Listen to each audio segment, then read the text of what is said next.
capítulo número 2. Carta a los Gálatas, capítulo número 2. Amén. Esta vez lo voy a leer en Nueva Traducción Viviente, no en Reina Valera 60, sino Nueva Traducción Viviente.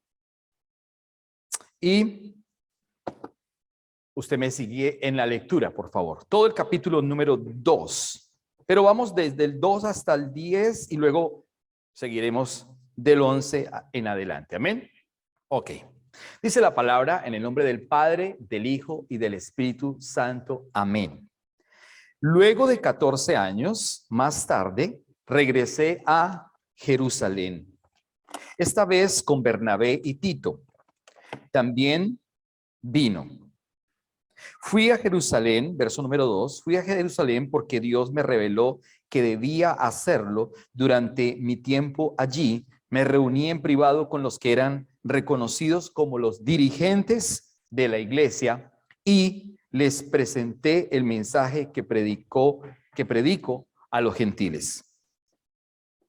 Quería asegurarme de que estábamos de acuerdo porque temía que todos mis esfuerzos hubieran sido inútiles y que estaba corriendo la carrera en vano. Verso número 3. Sin embargo, ellos me respaldaron y ni siquiera exigieron que mi compañero Tito se circuncidara a pesar de que era griego.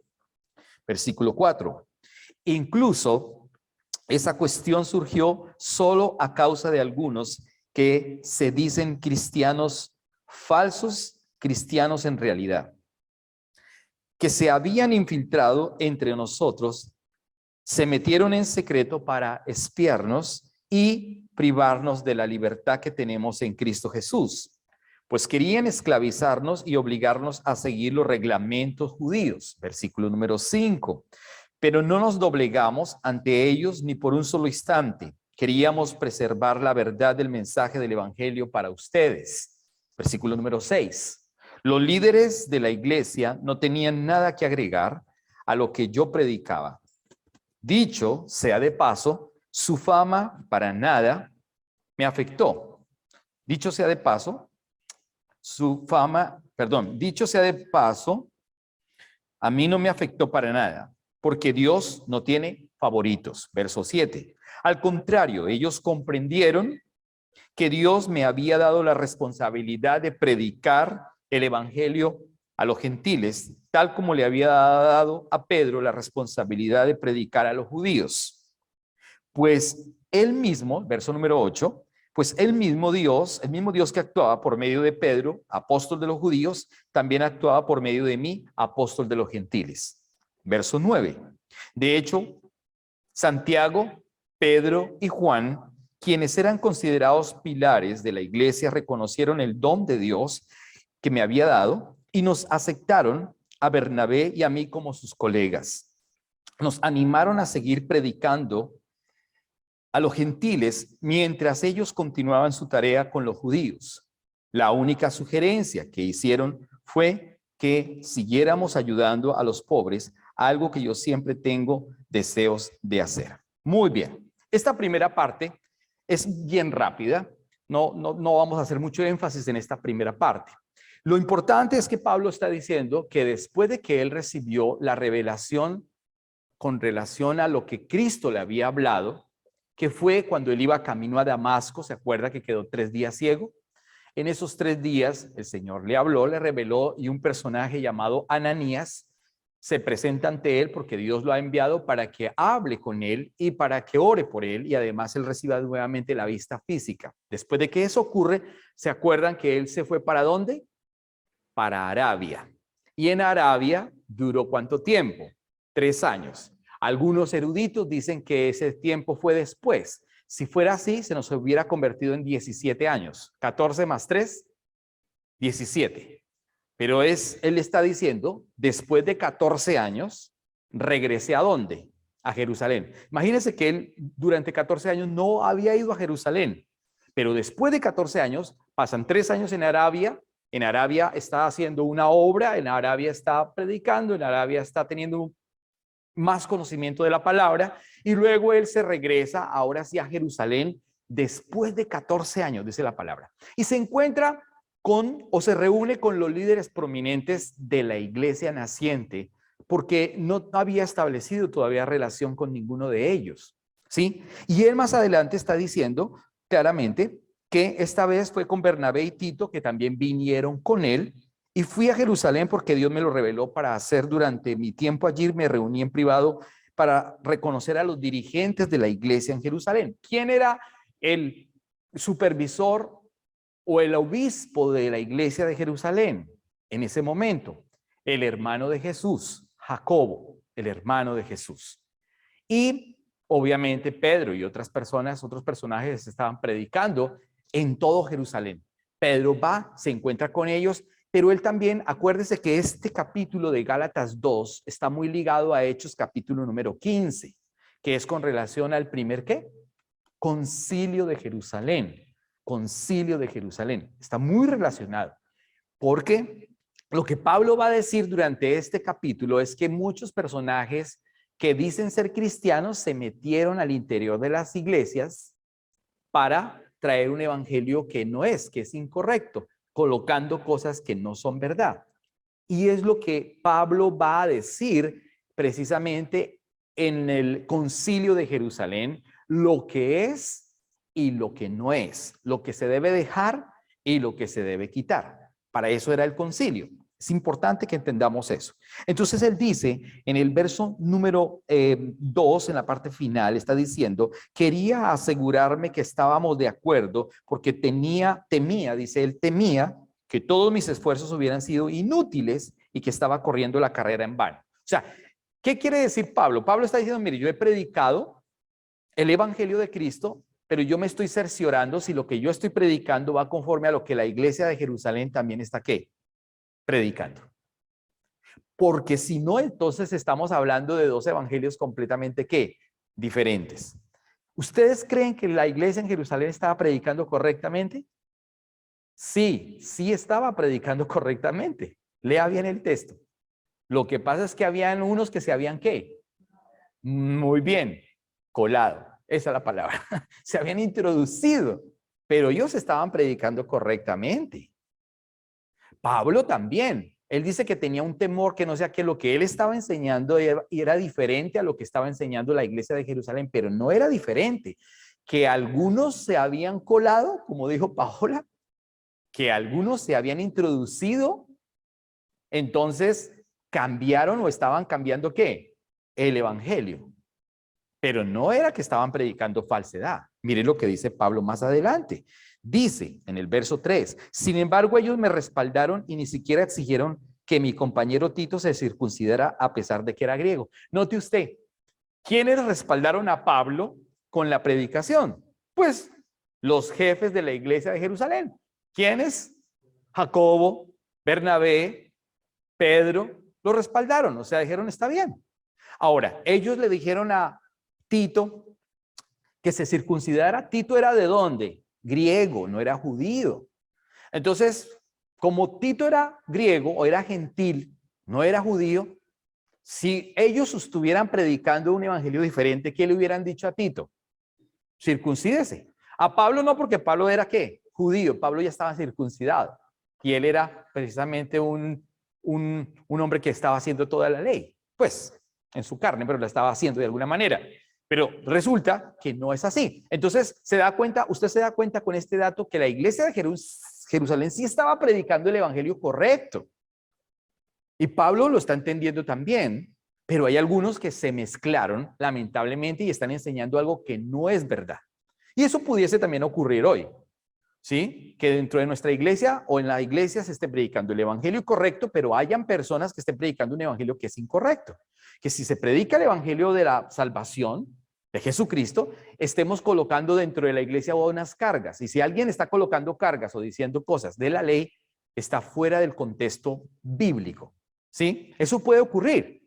Si alguien da una profecía por ahí a una hermana y le dice cosas, pues hay que entender esa cuestión si está dentro del contexto bíblico o no. Es lo que está diciendo Pablo. El verso número 4, anote usted, incluso esa cuestión, dice Pablo, surgió solo a causa de algunos que se dicen cristianos falsos cristianos en realidad, que se habían infiltrado, ¿se da cuenta? Entre nosotros, se metieron en secreto para espiarnos y privarnos de la libertad que tenemos en Cristo Jesús, pues querían esclavizarnos y obligarnos a seguir los reglamentos judíos.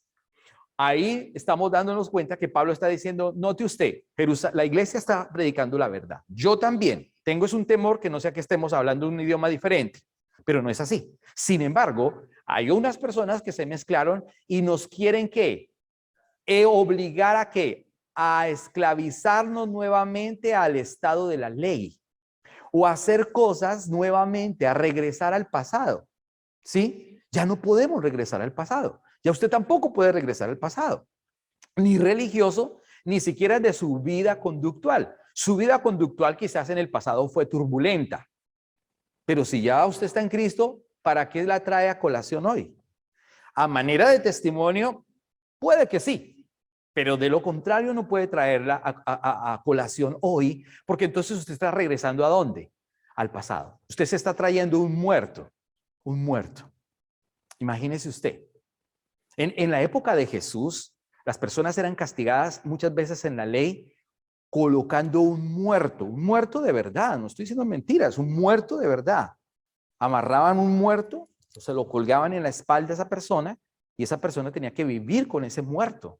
Imagínese, uno, el peso, dos, el olor putrefacto de un muerto aquí en la espalda, y eso era un castigo en la época de la ley.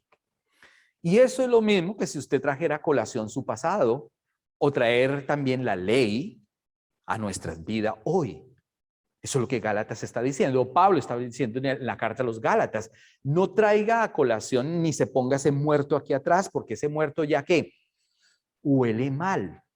Imagínese que esa carne putrefacta también iba a pasar a tocar su carne y le iba a afectar también a su carne, lo iba a destruir, lo iba a matar.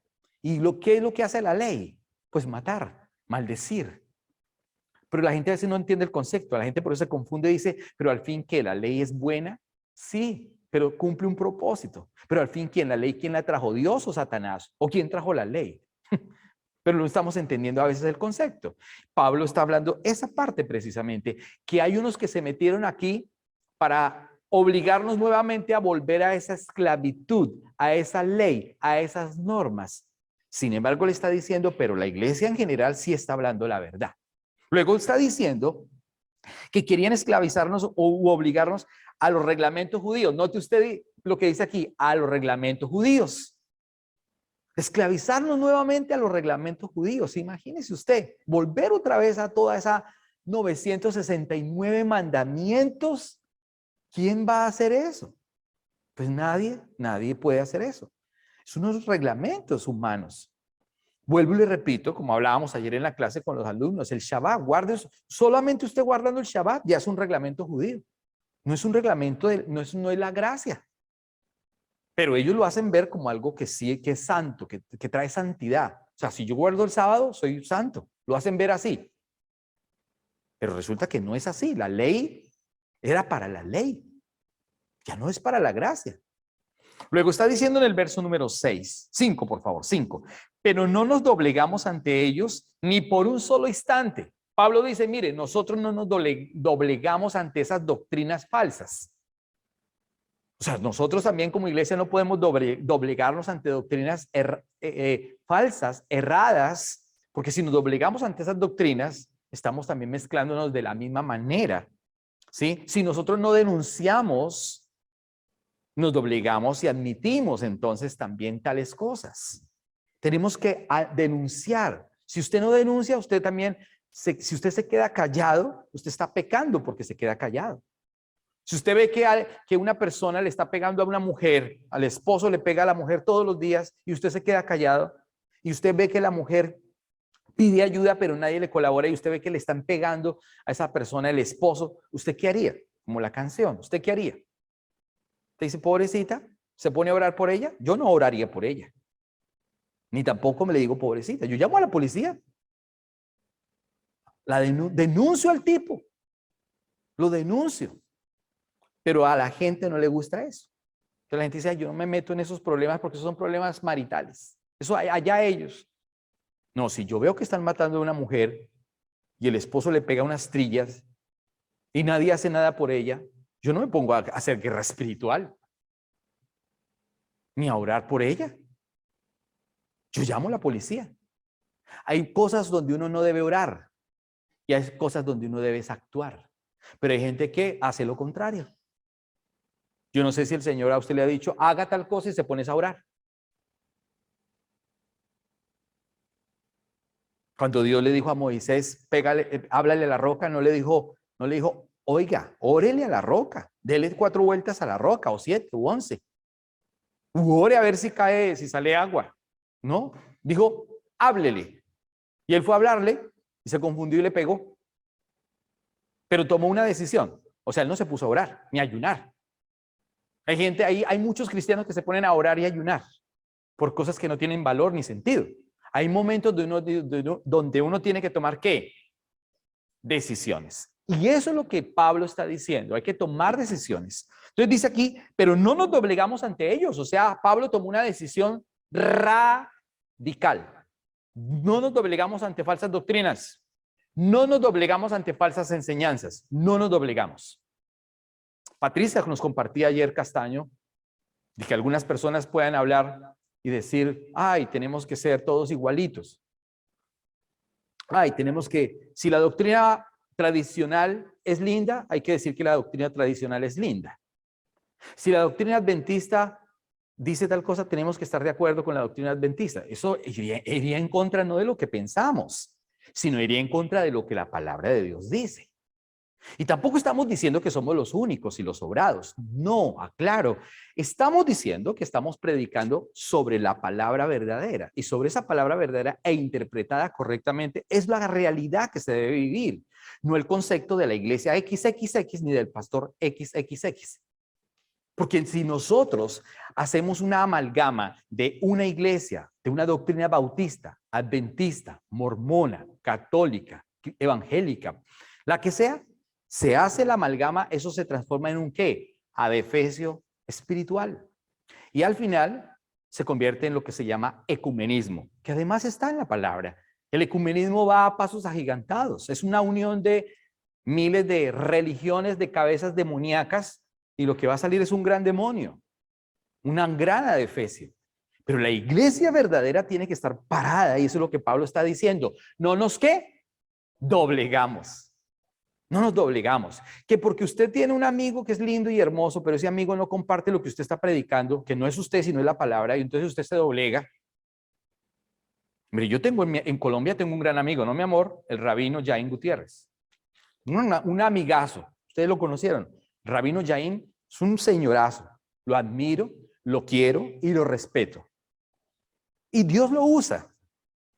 Sin embargo, él trató a veces de judaizarnos. Cuando yo le coloqué el nombre a mis hijos, me dijo que no le pusiera esos nombres, sino que le pusiera el nombre exactamente en el hebreo. Que no le pusiera Mateo, sino Matitiao. Imagínate, me lo totearía. Al toteao, Matitiao. Entonces, imagínese usted eso. Que no le pusiera, que el nombre de Jesús no es Jesús, sino es Yeshua HaMashiach. Que Jesús no significa nada, pero Yeshua sí. Y luego me regaló una kipá para que yo me la pusiera. Sí. Y luego me regaló un cuadrito para que lo colocara detrás de las puertas, donde colocara unas filatelias de la palabra, de lo que habla Levítico y Deuteronomio. Y una serie de cosas. Entonces, no, por ahí no es la cosa. Por ahí no es la cosa. No podemos, yo lo quiero, lo estimo, lo respeto, pero no podemos doblegarnos ante una doctrina que no es correcta. ¿Me entiende? ¿Sí me hago entender? Porque entonces nos estamos, ¿qué? Regresando a la ley y echándonos el muerto otra vez aquí. Eso es lo que Pablo está diciendo. No nos doblegamos. Claro que la forma del pastor para hablar es fea, eso es otra cosa diferente. Hay una canción, ¿no? Uno no es monedita de oro para caerles bien a todos. Eso es normal. Yo no soy monedita de oro para caerle bien a la gente. Esta estructura no vale, porque es un vaso de barro. Pero lo que vale es la palabra que se predica. Si la gente fuera objetiva, pues yo interpreto que la objetividad es el mensaje. no el que lleva el mensaje. Pero el mensaje es lo que debemos valorar. ¿Se da cuenta que la gente no entendió el mensaje, sino vio fue el punto crítico? El punto crítico. Sin embargo, Pablo denunciaba con nombres propios, porque a uno lo critican, ¿no? ¿Por qué denuncias con nombres propios? Es preferible decir la verdad y no ser fariseo o hipócrita. Un hipócrita es un teatro, es un actor de teatro, y no somos actores de teatro. Pablo dijo, Janes y Jambres, con nombres propios. Janes y Jambres son hijos del diablo. Janes y Jambres. Y denunció a todos con nombre propio Pablo. Pero ahora en el siglo XXI, si nosotros denunciamos a un pastor o a alguien que enseña mala palabra, somos malos. Y sí, somos malos. Pero hay que denunciarlo. Porque si no lo denunciamos, se vuelve una mezcla, una amalgama que no es verdad. Por eso Pablo dice, no nos doblegamos ante falsas doctrinas, no nos doblegamos ante cualquier mentira religiosa, ¿cierto? Ni por un instante, dice Pablo, queríamos preservar la verdad. Eso es lo que estamos haciendo. ¿Qué? Preservar la verdad. Usted se quiere ¿cómo se llama eso? Congraciar, gracias. Congraciar con alguien, pero ese alguien tiene una doctrina que no es correcta. ¿Usted se deja dominar por esa doctrina teniendo la verdad? No. Ahí debemos tener muchísimo carácter en decir, no, señor, vaya a la Biblia. Y no se trata de ir a los golpes, es que vaya a la Biblia, es que mire las escrituras, es que verifique si es verdad. ¿Cierto? Es lo que tenemos que hacer. En la iglesia en Colombia, ¿cierto, mi amor? Teníamos nosotros una librería espectacular, muy linda, y allá nos visitaban todos los días los testigos de Jehová.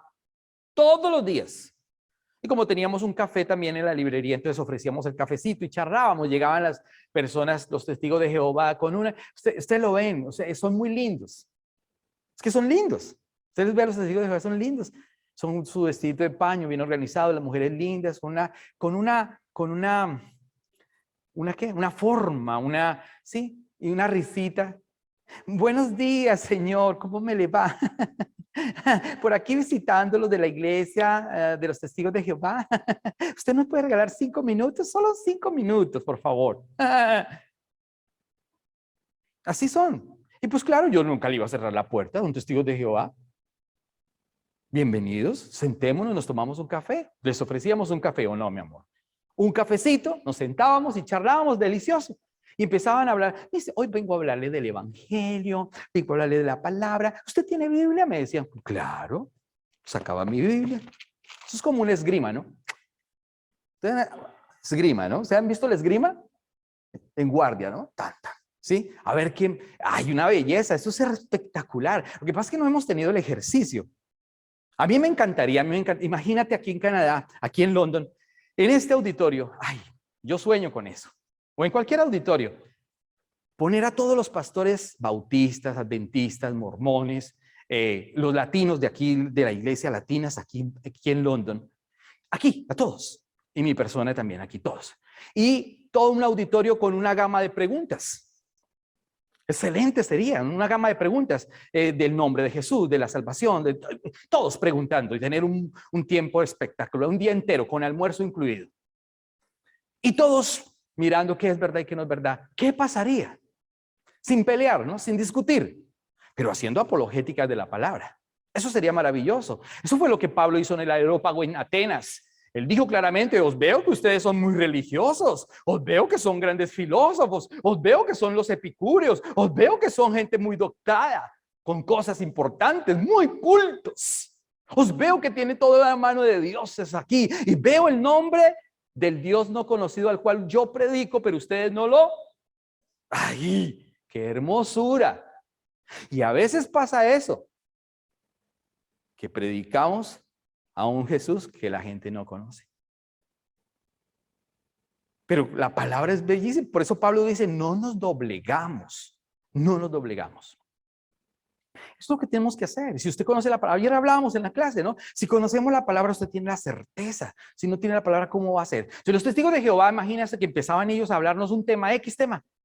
Y yo los dejaba que hablaran y hablaran y hablaran. Ok, ya terminó. Perfecto. Puedo hacer mi réplica? Claro, con todo gusto, decían así. Y empezaba yo a hablarles y decir, bueno, vamos a abrir, abre tu Biblia en tal parte, abre tu Biblia en tal, abre tu Biblia. ¿Cómo así que Jesús es un ángel? ¿Dónde dice eso? Ay, mire, hablaban por acá, que Jesús es el ángel Miguel. ¿Dónde dice eso? Entonces, Jesús no es ninguna, Jesús es un ángel, me decían. Yo, ok, ¿qué dice Hebreos capítulo número 2 con relación a los ángeles? ¿A cuál de los ángeles dijo Dios, jamás mi hijo eres tú? Hebreos capítulo 2. Quedaban callados. Y luego tal cosa, y luego tal otra, y luego tal otra. Y luego quedaban callados y después quedaban como así. Y yo les decía, bueno, entonces, ¿qué hacemos? Dijo, pues mire, dentro de 8 días les voy a traer la respuesta. No, le decía, no, dentro de 8 días no, tenemos tiempo, estamos tomando café. Usted tiene su Biblia, yo tengo la mía, que es la misma, entonces, ¿cuál es el problema? No se vaya. No, yo decía, no, es que ya no tenemos tiempo, tenemos otra visita que hacer, y se iban. A los 8 días regresaban con la Biblia más un librito también comentado por ellos mismos. Y traían el librito y empezaban, le dije, no usemos un libro exógeno. Usemos la palabra, usted la tiene, yo la tiene, sigamos usando la palabra. Y seguíamos usando la palabra y salían como ropa de trabajo.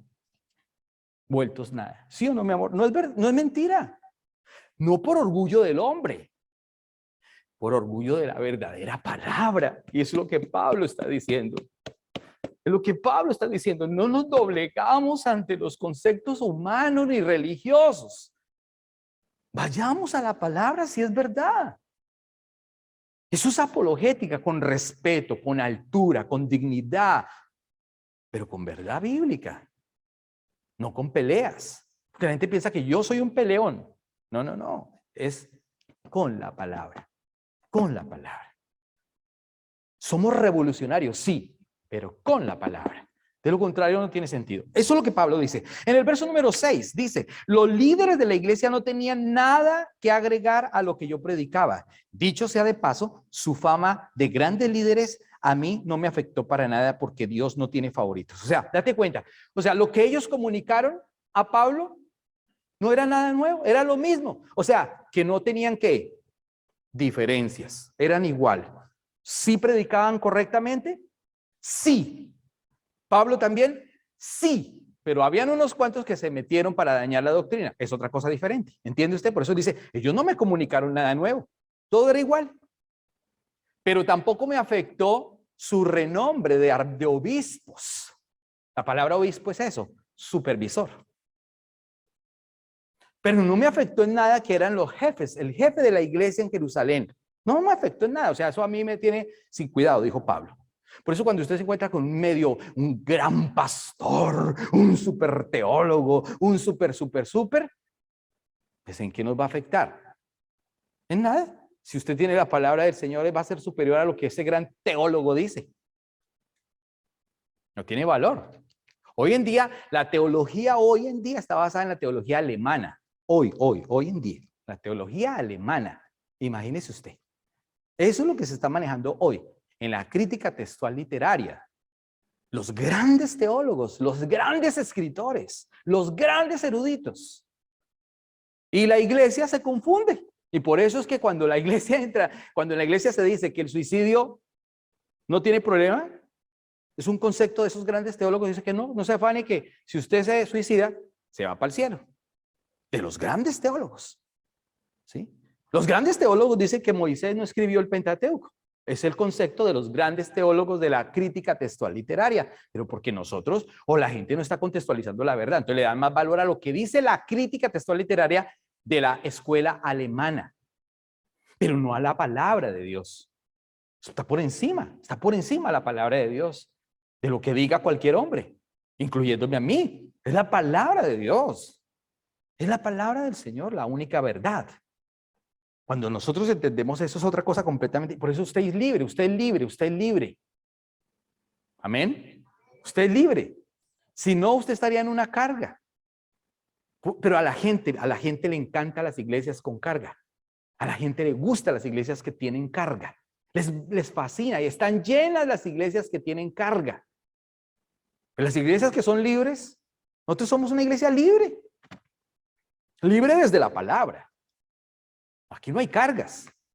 Pero cuando hay cargas es lo que dijo el pastor, lo que diga mis líderes. Yo conocí una iglesia en Bogotá, es grande, ¿no? Ahí lo voy a decir con nombre propio porque la gente la Misión Carismática Internacional.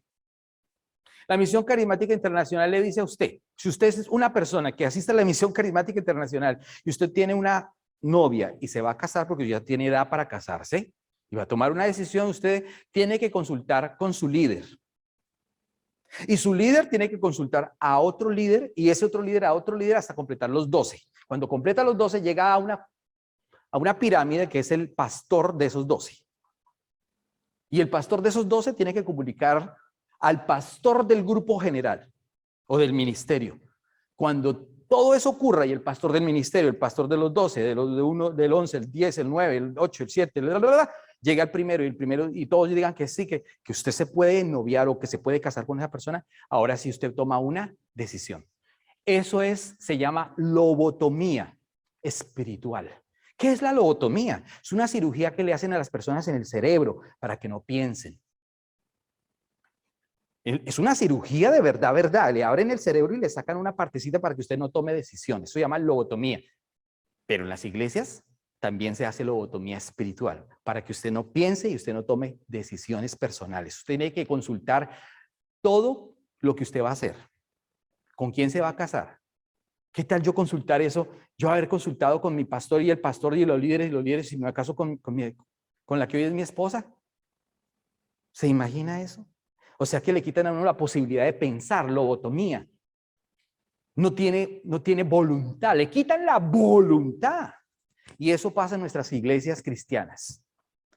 ¿Sí? Eso pasa en nuestras congregaciones cristianas. Pero a eso les gusta, eso les encanta. Y por eso están llenas esas iglesias. Y mi pastor, mi líder tan lindo, y así sucesivamente, porque ellos son los que me guían a tomar decisiones. Y entonces Romanos capítulo 8:1, ¿dónde está? Romanos 8:14 dice que todos los que somos guiados por el Espíritu Santo de Dios somos hijos de Dios. Entonces, cuando usted toma decisiones, debe tomar decisiones guiado ¿por quién? Por el Espíritu Santo de Dios. No porque un hombre le está diciendo.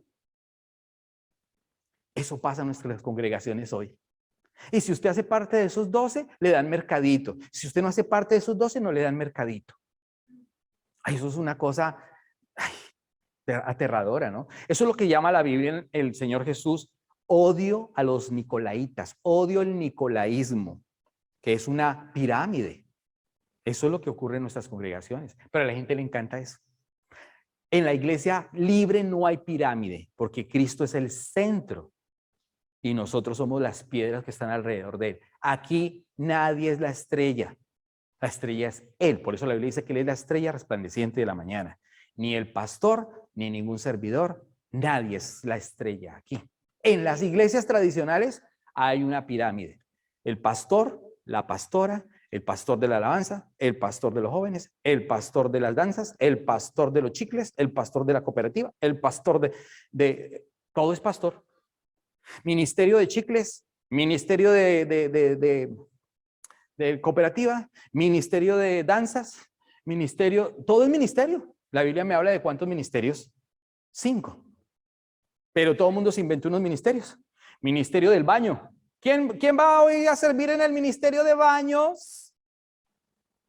Terrible ese ministerio, ¿no? Están en la puerta con papel higiénico. Ministerio de baños. A ver, el papel. Eche una moneda, $1. Ministerio de baños. Ministerio de baños, ¿quién va a trapear? Ministerio de baños. Unos inventos. ¿Quién va a estar a servir hoy en el ministerio del parking? Eso no es ministerio, eso es servir. Es diferente a ministerio. Ministerios son 5. Eso está claro en la palabra, pero en las iglesias se han inventado todos los ministerios. Todos. Ministerio de no sé qué, el pastor de la alabanza, el pastor de todo. ¿Se da cuenta? Y Pablo dice, mire, no nos doblegamos. Si usted va a una iglesia de esas, entienda, por eso yo les he dicho, escuchen una predicación, tengan un sentido crítico de la palabra para que sepan qué es verdad y qué no es verdad. Miren un culto por YouTube, a ver qué pasa, cuántas emociones se mueven y qué es verdad y qué no es verdad. Eso es lo que está diciendo Pablo. Entonces dice claramente, mire, en nada me afectó. El verso número 7, al contrario, ellos comprendieron que Dios me había dado la responsabilidad de predicar el evangelio a los gentiles, tal como le había dado a Pedro la responsabilidad de predicar a los judíos. ¡Ay, qué bueno! Pablo dice, mire, ellos comprendieron que Dios me dio la responsabilidad de predicar el evangelio a los de la incircuncisión, dirá otra versión. Esta versión dice a los gentiles, pero la versión a los gentiles, o la Reina Valera, dice a los de la incircuncisión. ¿Por qué incircuncisión? Porque no se circuncidaba nadie. Ya que usted se quiera circuncidar por otra cosa, eso ya es cuestión suya. Ahora le van a dar 15 días de descanso, pagos. Pues hágalo. Por higiene, hágalo. Pero por lo que está hablando la palabra ya no se debe hacer. Y esos incircuncisos, estaba hablando exactamente, Pablo, eran los de la carne, no los del prepucio, eran los de la carne espiritualmente hablando, eran los inmundos. Eran los gentiles eran los inmundos, porque los judíos decían, nosotros somos los lindos, todos los demás son pecadores. Eso estaba diciendo. Entonces, a mí se me dio esa responsabilidad, dice Pablo, y a Pedro se le dio la responsabilidad de los circuncisos, o sea, de los judíos, de los que manejaban ¿qué? La ley. Pedro predicaba a los de la ley y Pablo predicaba a los que no tenían ley. Por eso él estaba preocupado. ¿Estaremos hablando el mismo idioma? Él dijo que sí, pero hay algunos que se metieron aquí para decirnos que esto no es así, que esto sí es así, que se debe hacer esto, que se debe hacer lo otro. Y Pablo por eso va al concilio y dice, no, venga, vamos a arreglar las cosas. ¿Qué vamos a hacer? Ahí llegaron 3 cosas que se metieron ahí, ¿no? No coma animal ahogado, no haga esto, no, etcétera. Pero no, eso no tenía mayor cosa. Por eso es muy ligado a Hechos capítulo número 15. Vamos al verso número 8. Pues el mismo Dios que actuaba por medio de Pedro, apóstol de los judíos, también actuaba por medio de mí, apóstol de los gentiles. Él está diciendo es el mismo Dios. No hay diferencia, pero hay gente que está queriendo hacer diferencia. Verso número 9. De hecho, ahora que dice Pablo, de hecho, Santiago, Cefas, en la versión Reina Valera 60 dice Cefas. Cefas es el nombre griego. Perdón, Cefas es el nombre hebreo. Antes del hebreo hay una arameo. Cefas es el nombre arameo para Pedro. Pedro es el nombre en griego que traduce piedra, roca. Entonces, ahí estás diciendo, porque la gente dice, ay, pero Cefas no es Pedro, Pedro es Cefas. La versión es diferente, pero quiero explicarle eso. De hecho, Santiago, Pedro, o sea, Cefas, y Juan, quienes eran considerados pilares de la iglesia, eran las columnas de la iglesia, reconocieron el don de Dios que Dios me había dado y nos aceptaron a Bernabé y a mí como sus colegas. O sea, los valoraron como predicadores también, como apóstoles también. Luego en el mismo verso dice, nos animaron a seguir predicando a los gentiles mientras ellos continuaban su tarea con los judíos. ¿Se da cuenta? Ellos unos con los judíos y los otros con los gentiles. Verso número 10. Luego dice, la única sugerencia que hicieron fue que siguiéramos ayudando a los pobres, algo que yo siempre tengo deseos de hacer. Es la única, se da cuenta que no hubo sino un solo punto, que por favor ayudemos a los pobres. El resto estaba todo bien. ¿Hasta ahí claro? Excelente. Ahora vamos del 11 hasta el verso 21. Vamos a leer del 11 al 21. Dice, pero cuando Pedro llegó a Antioquía, tuve que enfrentar cara a cara. Cuando Pedro llegó a Antioquía, tuve que enfrentar cara a cara porque él estaba muy equivocado en lo que hacía. Verso 12. Cuando llegó por primera vez, Pedro comía con los gentiles, que son cristianos, quienes no estaban circuncidados, pero después cuando llegaron algunos amigos de Santiago, Pedro no quiso comer más con los gentiles. Tenía miedo a la crítica de los que insistían en la necesidad de la circuncisión. 13. Como resultado, otros cristianos judíos imitaron la hipocresía. Me encanta el término. Imitaron la hipocresía de Pedro e incluso Bernabé se dejó llevar por esa hipocresía. Ay, ahora sí se empezó a dañar la cuestión. Antes estaban bien, pero se volvieron ¿qué? Hipócritas. Verso 14. Cuando vi que ellos no seguían la verdad del mensaje del evangelio, le dije a Pedro delante de todos los demás, si tú que eres judío de nacimiento dejaste a un lado las leyes judías y vives como un gentil, ¿por qué ahora tratas de obligar a estos gentiles a seguir las tradiciones judías? Verso 15. Tú y yo somos judíos de nacimiento, no somos pecadores como los gentiles. Sin embargo, sabemos que una persona es declarada justa ante Dios por la fe en Jesucristo y no por la obediencia a la ley. Y nosotros hemos creído en Cristo Jesús para poder ser declarados justos ante Dios por causa de nuestra fe en Cristo y no porque hayamos obedecido la ley. Pues nadie jamás será declarado justo ante Dios mediante la obediencia de la ley. Hasta el 16. Vamos hasta ahí. Mire, la primera parte está diciendo que todo estaba bien hasta el 10. Pero ya en el 11 cambió todo. Pedro le pasó algo, se volvió hipócrita. Entonces él dijo, mire, yo predico a los judíos. Y cuando estoy con los judíos soy una cosa, y cuando estoy con los gentiles soy otra cosa. Y el único que le dijo la verdad fue ¿quién?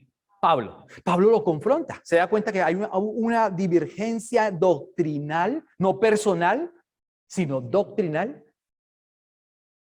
Yo quiero a personas, pastores, amigos míos, pero tenemos divergencias doctrinales. Mi cuñado es pastor. Lo quiero mucho, pero tengo divergencias doctrinales con él. Y mi hermano también es pastor, mayor, mi hermano mayor también es pastor. Es un negocio familiar. También es pastor. ¿Y sabe qué? Tengo diferencias doctrinales así, abismales. Y porque son mi familia, entonces nos vamos a doblegar, como dijo Pablo. No. Por eso caemos mal, no somos carismáticos y somos rechazados de alguna manera. No importa. Como dice Pablo, me importa esos títulos, me importa eso, me resbala. O sea, no hay problema. Sigamos con lo que tenemos que hacer. Pare de contar. Entonces, eso es lo que está sucediendo. Más adelante, Pedro es confrontado con Pablo. Entonces, él está diciendo, mire, usted llegó a Antioquía y tuve que enfrentarlo cara a cara porque estaba muy equivocado, dice, en lo que hacía. Cuando llegó por primera vez, Pedro comía con los gentiles y luego de cuando llegaron los judíos, amigos de él, se apartaba. ¿Sí? Eso es como el que está con prostitutas predicándose el evangelio, pero llega alguien y dice, no, yo mejor me voy para que no digan que yo tengo algo con ellas. No, pues si usted está predicando el evangelio, sígale con las prostitutas. Ahora, si usted está haciendo otra cosa, eso sí es grave. ¿No? Bueno. Entonces no es grave. ¿Se da cuenta? Si usted está con gente, si usted está con católicos, pues siga con los católicos. Si usted está con borrachos, ¿usted se va a ir donde los borrachos? Que porque llegó el pastor. No, siga con los borrachos. Desde que usted no se siente a hacer lo mismo, usted está predicando el evangelio. Y Jesús fue vituperado de alguna manera. ¿No le decían de Jesús lo mismo? Es comelón. Es rumbero. A Jesús le encantaban todas las canciones. Diciembre me gustó, era rumbero Jesús. Comía porque le decían que era comelón. Tomaba vino, le decían que era un borrachín. El hombre sabía qué era lo que estaba haciendo, ¿no? Predicando el evangelio. Radical. Todos los fariseos lo atacaron. Toda la casta religiosa del momento lo atacó. Él dijo, yo vine a los míos, yo no vine a los lindos, yo vine a los pobres, yo vine a los humildes, yo vine a los desechables, yo vine a los ñeros, yo vine a los más malos. A eso vine. Y Jesús fue rechazado. Y por eso los que recibieron sanidades y lo siguieron y eso 3 años de popularidad resultaron diciéndole, crucifícalo, crucifícalo, crucifícalo. Ahí no está el cojo, el manco, el cojo, el del estanque de Bethesda. Yo he escuchado predicaciones del estanque de Bethesda que era lindo, lindo, pobrecito, 38 años ahí esperando. Ese era un desgraciado. Se lo pongo con signos de admiración. ¿Cómo le va a decir eso a alguien que está en la Biblia? Pues, Entienda el contexto. ¿Qué fue lo que hizo él con relación al Cristo? Jesús lo sana y va y lo echa al agua para que lo maten a Jesús. Lea bien la Biblia. Es que ese es el problema, que no leemos bien la Biblia. Cuando uno decimos eso, la gente se escandaliza. Por eso es que interpretamos mal el texto bíblico. Pero eso era un desgraciado. Y lo mismo pasa. Entonces, Pedro aquí está siendo un fariseo, un hipócrita. Con uno se portaba de una manera y con otro se portaba de otra manera. Y por eso Pablo lo confronta, le dice: oiga, hermano, ¿a qué juega? Usted está con los judíos y no come esto, pero está con los gentiles y sí come esto. Y luego, aparte de eso, le dice a los gentiles que cumpla la ley. ¿Qué pasa, Pedro? ¿Qué pasa? ¿Qué pasa, Pedro? Usted hace una cosa, hace la otra y luego le dice cumpla la ley, y luego le dice, si usted es judío, yo soy judío y nos apartamos de la ley, ¿por qué usted le está diciendo a los que nunca han hecho la ley que hagan algo de la ley? ¿Sí entiende el contexto? Ahí Pedro le dice hipócrita. ¿Qué es un hipócrita? Un actor de teatro profesional. El término hipócrita es un actor de teatro profesional. Eso es un término hipócrita. O sea, todos los actores en la televisión y las películas son hipócritas, porque eso es el término original. Hipócrita es un actor de teatro profesional. Pedro le está diciendo, usted es un hipócrita, usted es un actor de teatro profesional. Con uno se porta así y con otro se porta así, y aparte de eso le dice a la gente que cumpla la ley. Ahí. Pablo, gracias. Pablo a Pedro. Pues Pablo quería era pegarle una cachetada, ¿no? Como Batman a Robin. Una cachetada de Rodolfo. De Rodolfo. La cachetada de Rodolfo. ¡Pah! ¡Mentiroso! ¡Miente, desgraciado! Así diría Rodolfo, ¿no? Rodolfo diría de esa manera. Rodolfo allá en Colombia. Bueno, ahorita está en Miami. Entonces, ¿cómo Pedro fue confrontado con la palabra? Pedro fue confrontado. Y a veces, y nosotros aquí necesitamos pastores y gente que confronte a los pastores de aquí, de esta ciudad, de esta nación y del mundo entero. Pero la gente le tiene miedo y dice, no, todos tenemos que ser lindos, arropémonos con la misma cobija. Duele mal, pero arropémonos todos. Imagínense, todos comieron frijoles y se arropan con la misma cobija. Terrible, ¿no? Y nadie denuncia. ¿Quién fue? No sé. No, nadie denuncia. Ríase un poquito. Nancy no se ríe. ¿Quién fue? Nancy. ¿Quién fue? Eso es lo que pasa. Que si no se denuncia la mala doctrina, todos se tapan con la misma cobija y huele terrible. Un olor doctrinal falso, demoníaco, del diablo, espeluznante. Finalmente, mire lo que dice el verso número 13. Como resultado, otros cristianos judíos imitaron la hipocresía. Mire cómo dice, como resultado. ¿Por qué? Porque él era un líder. Ellos eran líderes e imitaron la hipocresía de ¿quiénes? De los líderes. ¿Usted no ha visto los pastores lindos? Y los líderes hablan casi igual que los pastores. Si el pastor fulanito de tal habla así, entonces dice, oh, si el pastor coge las manos y se la pone así, el otro también hace así. Si dice tal cual, igualito. Imitan la costura, las cosas de los pastores. Y es lo mismo, están imitando la misma situación. Dice que ellos empezaron a imitar lo que Pedro estaba diciendo. Dice que, ojo, como resultado, otros cristianos judíos imitaron la hipocresía de Pedro e inclusive Bernabé se dejó llevar por la hipocresía. ¿Se da cuenta que hasta Bernabé también se dejó llevar por la hipocresía de Pedro? Y también empezaron a hablar algo que no era verdad. Se torcieron.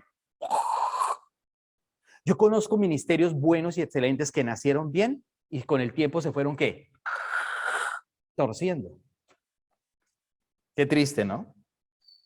Al comienzo predicaban bien, después se fueron así, torciendo. Cuando se dieron cuenta, por allá la predicación terminó en otra. La predicación ya no era predicación, sino prosperidad, negocios, empresas. Hoy vamos a hablar de 5 formas para ser un hombre próspero. Hoy vamos a hablar de 5 maneras para amar a la esposita. 5 principios. 5 principios para sentir la gloria de Dios. 10 niveles de unción. Hasta el 10.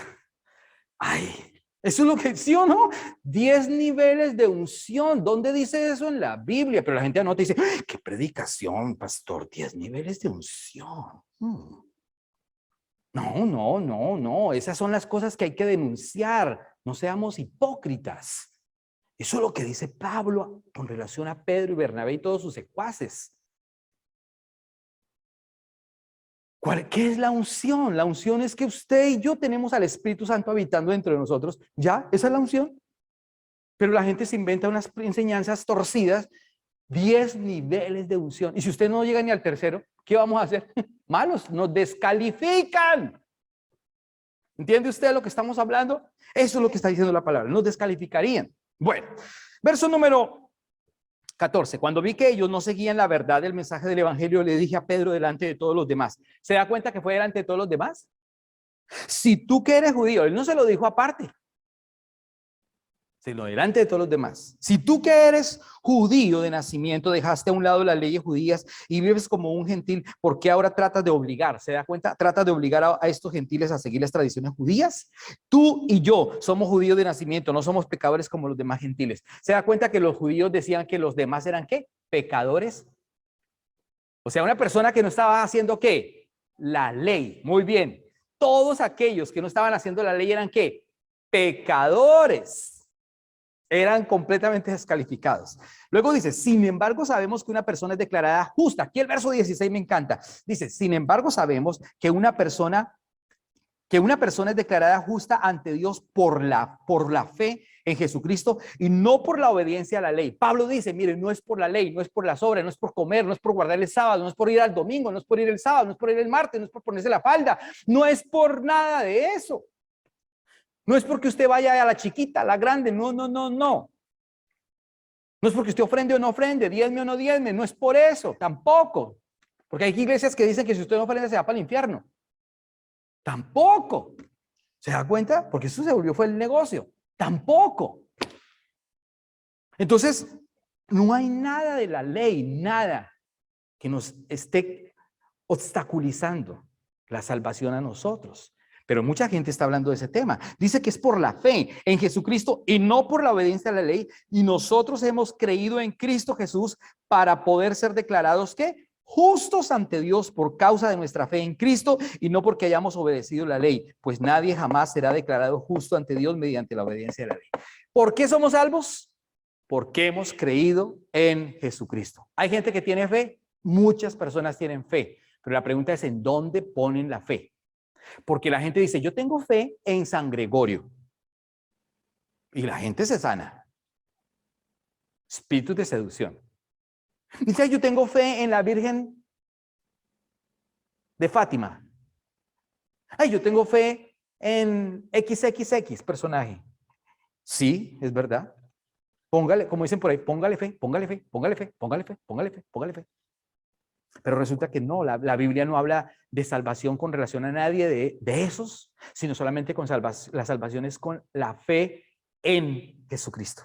Si alguien no tiene la fe en Jesucristo, no tiene salvación. Eso hay que ser categóricamente incisivo. Si usted tiene la fe en la Virgen María, lo felicito, lo felicito. Pero no tiene salvación. Y hay que decírselo de frente. Aunque la gente diga, ay, pero usted es tan orgulloso, la Virgen también salva. ¿Dónde dice eso? Ay, yo tengo una fe en las benditas ánimas y yo le pongo todos los días una velita a las benditas ánimas que son tan lindas y a ver si nos sacan del infierno. ¿Dónde dice eso? Usted puede tener fe en quien sea. En Justin Trudeau también puede ponerle fe en Justin Trudeau. Póngale fe. Pero resulta que ninguno de ellos le da la salvación, solamente Jesucristo. Y eso es lo que el verso 16, ojo, según los eruditos, dicen que el corazón de la Biblia es Juan 3:16. Porque de tal manera amó Dios al mundo, que ha dado a su Hijo unigénito, para que todo aquel que en él crea no se pierda, mas tenga vida eterna. Según los eruditos, ese es el corazón de la Biblia. Según el capítulo 2 de Gálatas, el corazón de todo Gálatas, es este, el verso 16. Ese es el corazón para todo Gálatas. Por eso me detengo aquí. porque es muy importante entender todo este aspecto. Dice entonces el verso 16, sin embargo sabemos que una persona es declarada justa. Justa. ¿Cuándo somos justos si nosotros somos injustos? Solamente por medio del sacrificio de Jesús. Y solamente por permanecer en Jesús. Y solamente por tener la fe en Jesús. En nadie más. Ni en iglesias grandes, ni pequeñas, ni latinas, ni habla inglesa, no, ni en pastores lindos, altos, bajitos, anglosajones, chiquitos, colombianos, nada. Es solamente Jesús. Es solamente Él. Solamente hay salvación por Él, no lo que usted haga. Que si usted no danzó, entonces no tiene salvación. Que si no diezmó, no tiene salvación. Que si no comió, no tiene salvación. Que si no guardó el sábado, no tiene salvación. Que si usted no le pone corbata y maletín, no tiene salvación. Ay, que si usted no hace eso, no, ¿dónde dice eso? Es que la salvación es gratis, gracia, solamente por Jesucristo, pero se debe valorar, porque la gente lo toma tan a la ligera que dice, como ya Jesús hizo todo, pues hagamos y deshagamos. Entonces no nos congreguemos. Entonces no adoremos, entonces no busquemos, entonces no seamos fieles, entonces no lleguemos temprano, entonces no diezmemos, entonces no ofrendemos, porque ya hizo todo, la salvación ya la tengo. Ya la gente coge la palabra de la gracia y la bota al piso y la pisotea. Tampoco. La gracia es hermosa, fundamental, buena, pero se debe ¿qué? Valorar. Si no la valora, entonces también está fuera del foco. Por eso dice que una persona es justa por medio de ¿qué? De la fe. Ya no hay ley. Eso dice Pablo, ya no hay ley, no hay ley. La justicia ahora viene por medio de la fe únicamente en Jesucristo. Luego dice, y nosotros hemos creído en Cristo Jesús para poder ser declarados justos. Ahora somos ¿qué? Justos. ¿Y eso lo declara qué? Las Escrituras. Desde el Antiguo Testamento se declara esto. Mire, el profeta Habacuc, hablábamos de los profetas. ¿Qué profetizaron los profetas? Del Cristo. Pero los profetas también hablaron de cosas que iban a suceder a la iglesia, a los que creían, a los que ponían la fe en el Cristo que iba a venir. Habacuc capítulo 2, verso 4, por favor. Acompáñenme a Habacuc capítulo 2, profeta Habacuc, capítulo número 2, verso número 4, si es tan amable. Habacuc, ahí. Habacuc capítulo número 2. Miqueas, Habacuc. Capítulo 2, verso 4. Miren lo que dice Habacuc 2:4 en versión Nueva Traducción Viviente. Mirad, los orgullosos confían en sí mismos y sus vidas están torcidas. Pero el justo, por su fidelidad, vivirá por su fidelidad. ¿Quién? Ay, usted y yo éramos orgullosos, ¿no? Ahora, ¿cuántos de nuestras familias, familias son orgullosos y todavía no ponen la fe en Jesucristo, sino en sus propias, ¿qué? Obras, fuerzas. Y mire lo que esto está escrito en el Antiguo Testamento, no en el Nuevo. Él dice, mirad a los orgullosos. ¿Quién es un orgulloso? Alguien que dice, yo no necesito de Jesucristo. Vayan ustedes, congresen ustedes, los felicito, yo los voy a acompañar en el espíritu, dicen algunos tan lindos, ¿no? Dice, vayan, yo prefiero ir a cine, yo prefiero ir a jugar fútbol, yo prefiero ir a hacerme una comida deliciosa, yo les tengo el almuerzo cuando vengan. Vayan, antes oren por mí. Y yo les tengo el almuerzo. Cuando regresen les tengo la comida calientica y luego nos metemos a la cama y vemos unas películas todos en familia. Oren por mí. Ahí, con una sonrisa, ¿no? Así todo lindo o linda. Resulta que ese que se quedó en la casa o esa que se quedó en la casa, se lo digo de corazón, literal desde la palabra, es un ¿qué? Orgulloso. Porque todavía no ha creído en la gracia. Le queda grande creer el regalo de Dios. La muerte de Cristo le queda grande.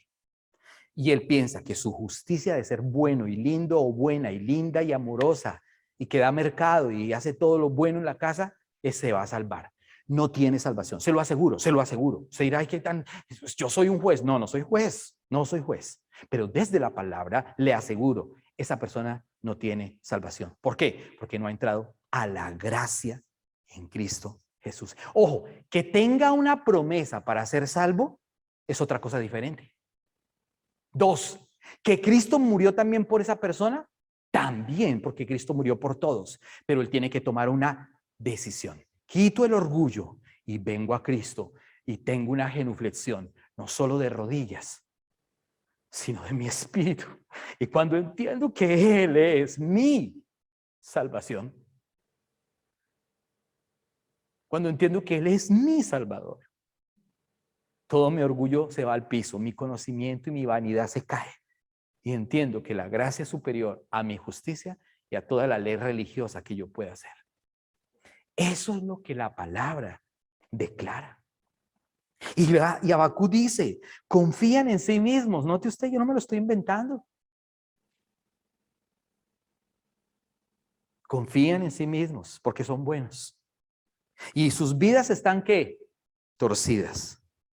Pero luego al final el profeta Habacuc va a citar lo que dice Gálatas. Pero el justo vivirá por su fidelidad a Dios. ¿Qué es ser fiel a Dios? Permanecer.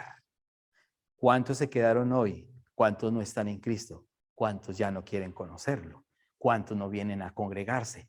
No hay que fidelidad, porque la gracia para ellos es escabulón. Terrible, ¿no? Terrible. Duele, duele. Por eso esto es una espada. Cuando la espada de Jesús, que es su palabra, entra, se siente uno mal, ¿no? Se siente mal. Dice ahí, sí, sí, sí, sí.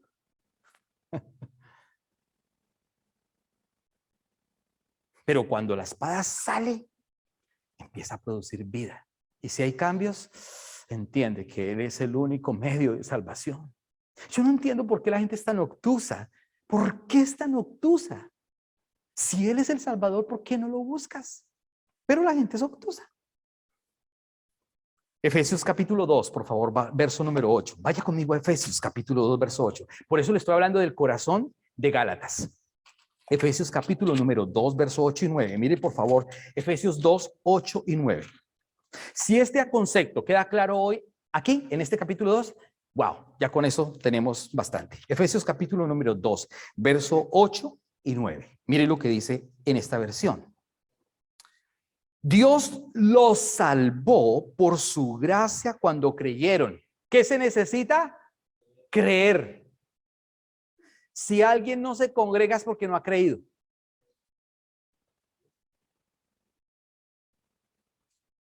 Y si alguien no se congrega es porque no ha desarrollado la fe en Cristo. Y si alguien no se congrega en la iglesia de Jesucristo es porque ha tenido la gracia y la ha pisoteado. No le vale nada, escabulón. Por eso dice, Dios los salvó por su gracia cuando creyeron. Ustedes no tienen ningún mérito en eso. Es que un regalo, es una dádiva. ¿Qué es la salvación? ¿Qué es la gracia? Un regalo.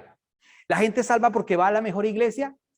La gente salva porque va al mejor pastor lindo. La gente es salva porque va a la católica, a la adventista, a la mormona, a la evangélica, a la.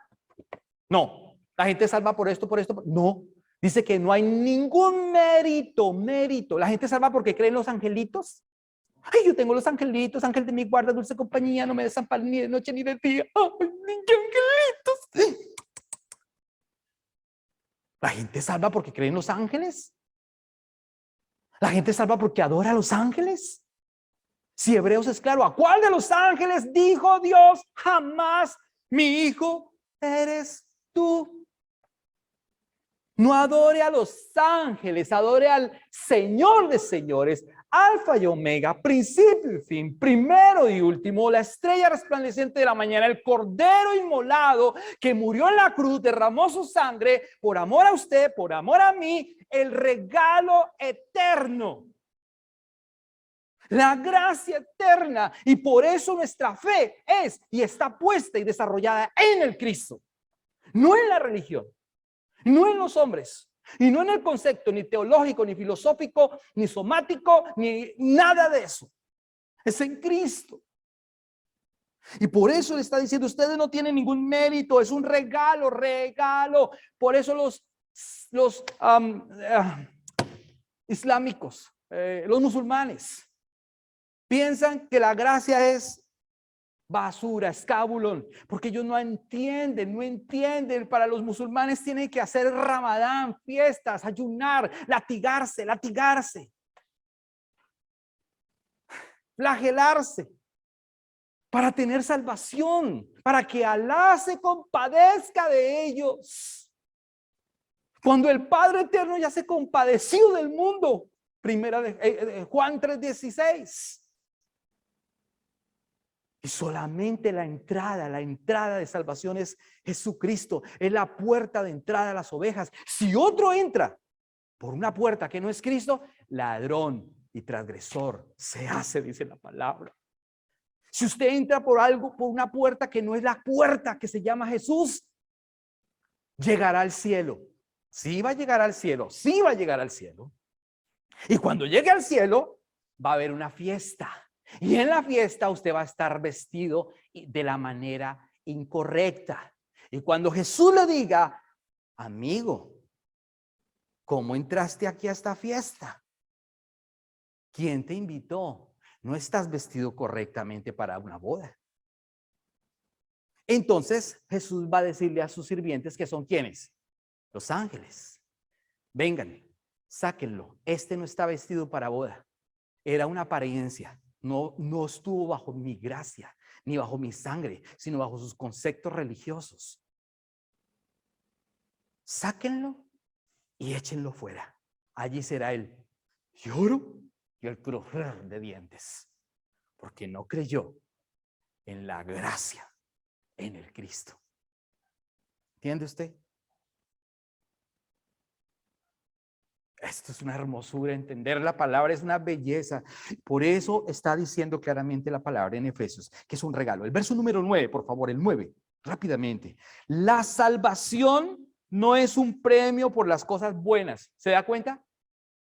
La salvación es un premio por las cosas buenas que usted haga. Ay, es que yo le doy mercado a los pobres. ¿Por eso usted se salva?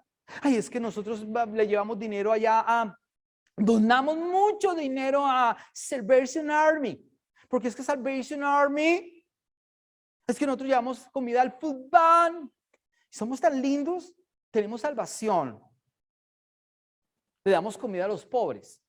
La Biblia dice, Jesús dijo claramente, a los pobres los vas a tener siempre, pero a mí no me van a tener siempre. Ay, qué belleza, ¿no? ¿Jesús era altivo? No. Jesús decía la verdad. La salvación no es un premio de las cosas buenas que hayamos hecho. Así que ninguno de nosotros puede jactarse de ser salvo. Nadie se puede jactar de que es salvo porque es bueno, sino solamente por la gracia que es Cristo Jesús. Eso es lo que está diciendo la palabra. Gálatas 3:11. Devuélvete, por favor. Y Gálatas 3:11. El 11, capítulo 3, verso 11 de Gálatas. Gálatas 3:11. Dice, queda claro. Mire cómo se lo explica Pablo en Gálatas en el capítulo 3. Queda claro que nadie puede hacerse justo ante Dios por tratar de cumplir ¿qué? La ley, ya que las escrituras dicen es por medio de la fe que el justo tiene vida. Y ese fue el que acabamos de citar. ¿En dónde? En Habacuc, las escrituras.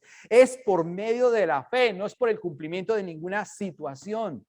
Hay una hermosura, ¿cómo lo está diciendo? Romanos capítulo 3, por favor. Romanos 3:19. Romanos capítulo 3, verso número 19, 20 y 24. Romanos capítulo número 3, versos 19, verso 20 y verso 24.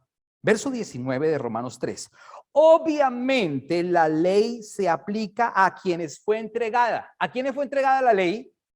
A los judíos. ¿Los judíos cómo van a ser juzgados? Por la ley. ¿La iglesia cómo va a ser juzgada? Por la gracia. ¿Sí entiende la diferencia?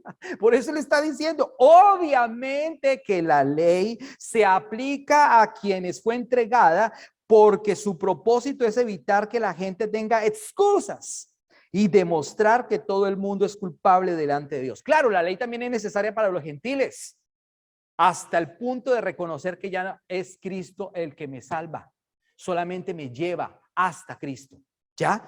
Luego el verso número 20, por favor, 20. Pues nadie llegará jamás a ser justo ante Dios por hacer lo que la ley manda. La ley sencillamente nos muestra lo pecadores que somos. ¿Qué hace la ley? Mostrarnos que somos, ¿qué? Pecadores. Ahora el 24, por favor. Dice el 24. Sin embargo, gracias. Sin embargo, con una bondad que no merecemos, Dios nos declara justos por medio de Cristo Jesús, quien nos liberó del castigo de nuestros pecados. Usted y yo, ¿qué somos ahora? Libres. ¿Qué más somos? Justos. Somos libres. ¿Ya? ¿Hay algo más? Si alguien viene y le dice, usted tiene que, no, deje de comer morcilla que se va para el infierno. Deje de comer cerdo, que eso es malo. Eso es del diablo. Pezuña hendida. No, usted está libre, libre. Ojo, no libertinaje. Libre. Ojo, Romanos. Primera de Corintios, capítulo 1, verso 30. Primera de Corintios, capítulo número 1, verso 30 y 31. Primera de Corintios, capítulo 1, verso número 30. Amén. Y 31. Dice, Dios los ha unido a ustedes con Cristo Jesús. Dios hizo que Él fuera la sabiduría misma para nuestro beneficio. Cristo nos hizo justos ante Dios. ¿Nos hizo qué? Puros y santos. Y nos liberó ¿de qué más? Del pecado. ¿Cómo nos hizo Dios ahora? Puros, justos, santos. Puros, justos, santos. ¿Cuántos puros y justos hay aquí? 2. Gracias por 4. ¿Cuántos puros y justos hay aquí? ¿Qué pasó con los demás? Levanten la mano entonces. Voy a decir la pregunta nuevamente. Levanten la mano los que son aquí, puros y justos. Los que no, no la levanten. ¿Cuántos puros y justos hay aquí?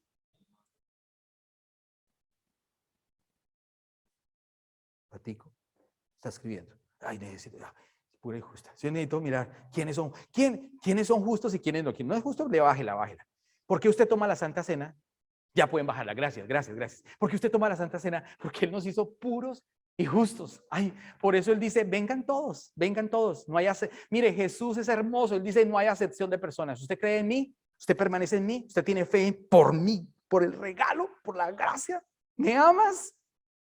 Toma la Santa Cena. No hay nada, no es tu mérito, es mi mérito. Ay, qué hermosura. Por eso usted toma la Santa Cena con gozo, ¿no?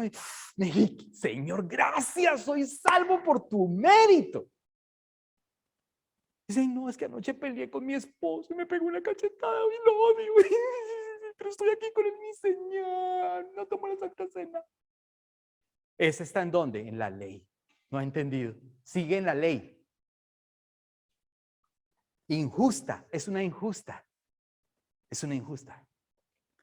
Pero el que siente, conoce la verdad y tiene la fe en Cristo, aunque se haya peleado con su esposa en la mañana siguiente, la noche anterior, toma la Santa Cena. Lo que pasa es que los pastores le ponen la carga, ¿no? La ley. Entonces trabajan con la ley. Entonces mezclan. Entonces dicen, si usted, hermano, anoche peleó con su esposa, hermana, si usted no le hizo la comida a su marido, si el marido, por favor, no tome la Santa Cena esta mañana. Quédese ahí, por favor, en su silla.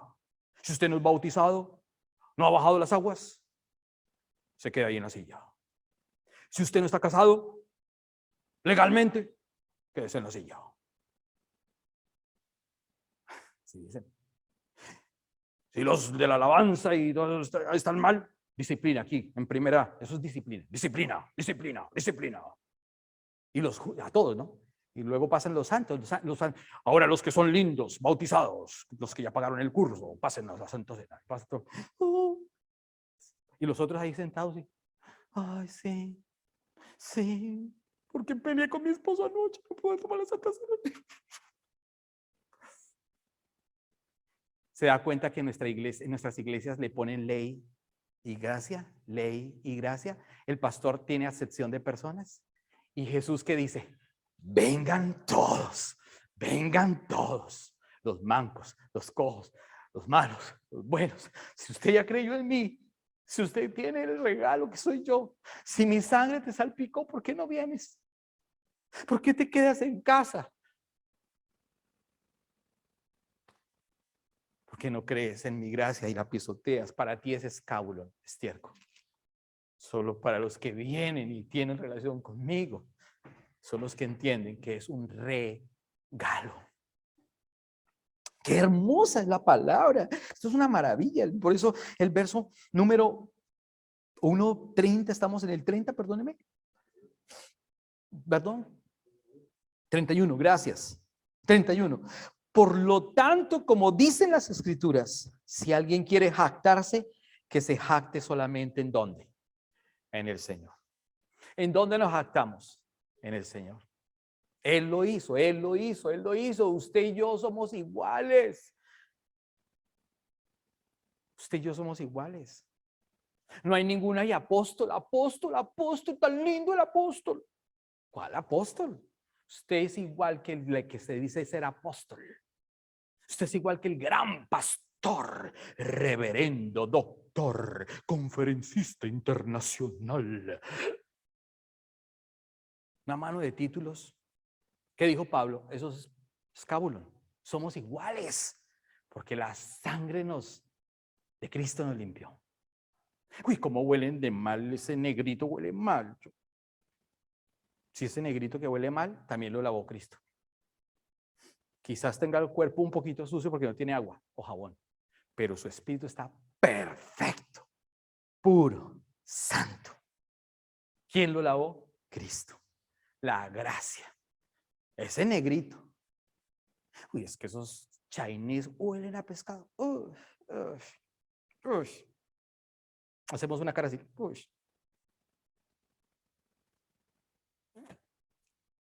Huelen mal.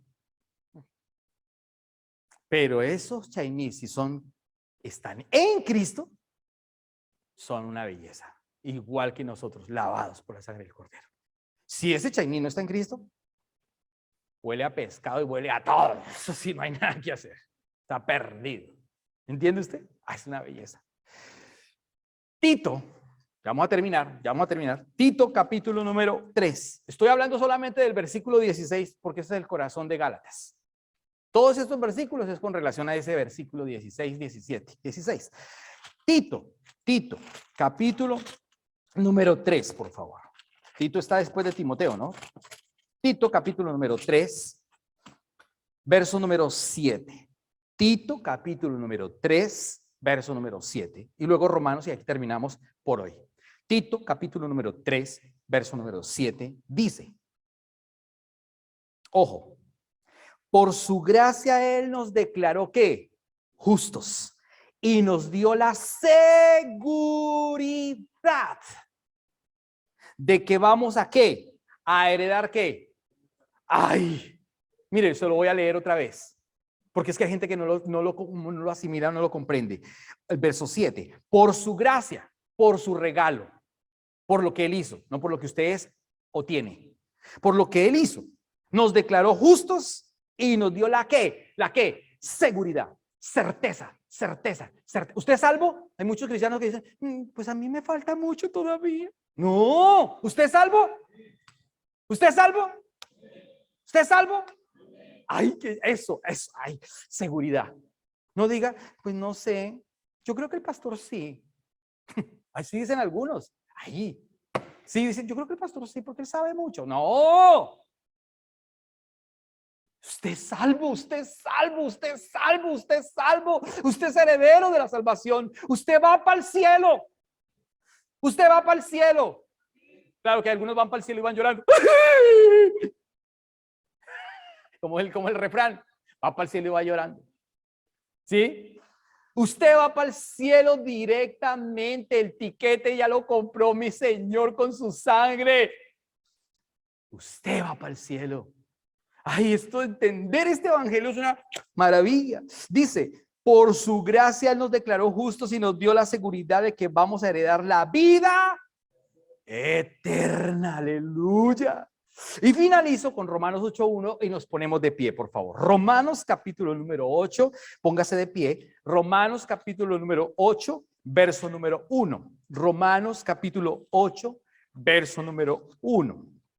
Carta a los Romanos, capítulo número, póngase de pie, por favor. Romanos capítulo número 8, verso número 1. Romanos capítulo 8, verso número 1. Romanos capítulo número 8, verso número 1. Romanos incisivo, ¿no? ¿Qué? Pero es la verdad. Romanos capítulo 8, verso 1. Qué maravilla. Romanos, tranquilo, si no lo puede leer acá, yo se lo leo. Romanos 8:1. Mire lo que dice Pablo a los romanos y lo que el mensaje hoy nos está hablando Gálatas a nosotros. Dice, por tanto, ya no hay condenación. ¡Ay, qué maravilla! Por lo tanto, ya no hay condenación para los que pertenecen a Cristo Jesús. Ahora bien, el que se quedó en la casa no tiene esto. Pero usted, le garantizo desde la palabra que en usted ya no hay condenación. Usted está completo en Cristo. Aunque usted esté cansado, aunque usted esté triste, aunque usted tenga problemas, aunque usted esté fracasado en los negocios, en el amor, en lo que usted sea. Pero si usted está en Cristo, usted está victorioso, usted es heredero de la salvación, usted tiene la seguridad, usted tiene la certeza. Así usted no guarde el sábado, el domingo, el festivo, usted no tiene que guardar nada, usted tiene que creer en el regalo de la salvación. Y aunque tenga problemas, aunque tenga dificultades, Él siempre va a estar con usted. Él siempre lo va a estar al lado suyo. La Biblia dice que nunca nos va a dejar huérfanos, que Él estará con nosotros todos los días del mundo, todos los días de la vida, hasta el fin del mundo, dice la palabra. Él nunca nos dejará desamparados. Porque si nosotros estamos en Cristo, esa gracia ha cobrado valor en nosotros. Usted es salvo, usted tiene la heredad de la salvación. Usted sale ahorita de este auditorio con la cara en alto diciendo, soy salvo, soy un hijo de Dios, tengo la victoria, soy bendecido, soy santo, soy próspero. La sangre del Cordero me lavó, me limpió. Es el regalo maravilloso. Y aunque tenga problemas aquí en la tierra y aunque tenga dificultades, Él nunca me dejará. Él siempre ha estado con nosotros y estará con nosotros hasta el fin del mundo. Aleluya, hasta el fin del mundo. Aplaude al Señor en esta mañana. Hazlo fuerte, fuerte, fuerte. Aleluya. Gracias, Señor.